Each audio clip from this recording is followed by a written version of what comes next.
we're going to continue reading in My Brother Sam is Dead so that you can complete your exit ticket. We left off on page 20. After Tim and Sam have had this conversation about Sam going to fight in the war, and Tim learns that Sam came home because he's planning on stealing Brown Bess, the father's gun.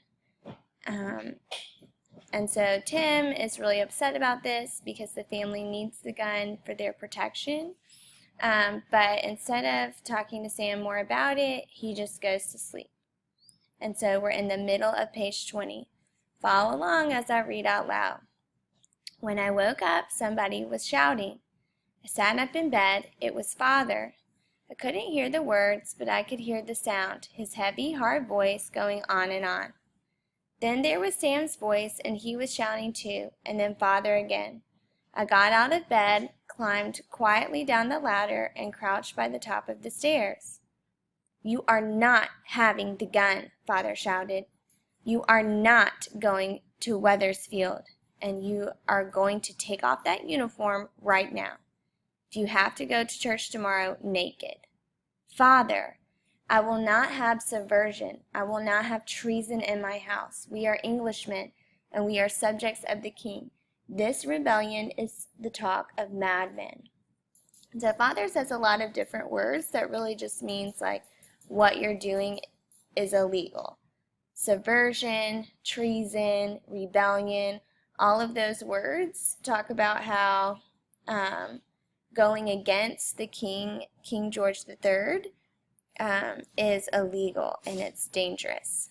And Father believes that they should support the king. Father, I'm not an Englishman. I'm an American, and I'm going to keep my country. I'm going to fight to keep my country free. Oh God, Sam, fight? Is it worth war to save a few pence in taxes? It's not the money, it's the principle. Principle, Sam? You may know principle, Sam, but I know war. I have seen a dear friend lying in the grass with the top of his skull off and his brains sliding out of them like wet oats. Have you ever looked into the eyes of a man with his throat cut and the blood pouring out between his fingers, knowing there was nothing he could do, in 5 minutes he would be dead, yet still trying to beg for grace and not being able to because his windpipe was cut in two?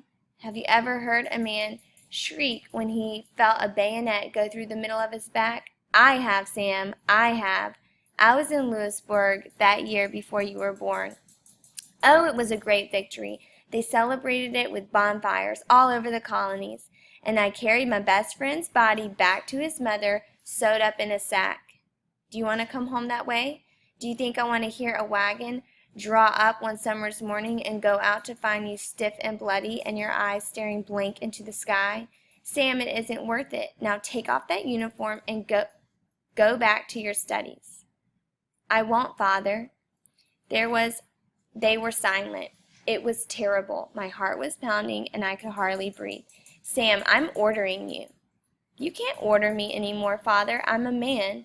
A man? You're a boy. Sam, a boy dressed up in a gaudy soldier suit. Oh, he sounded bitter. Father, go, Sam. Get out of my sight. I can't bear to look at you anymore in that vile costume.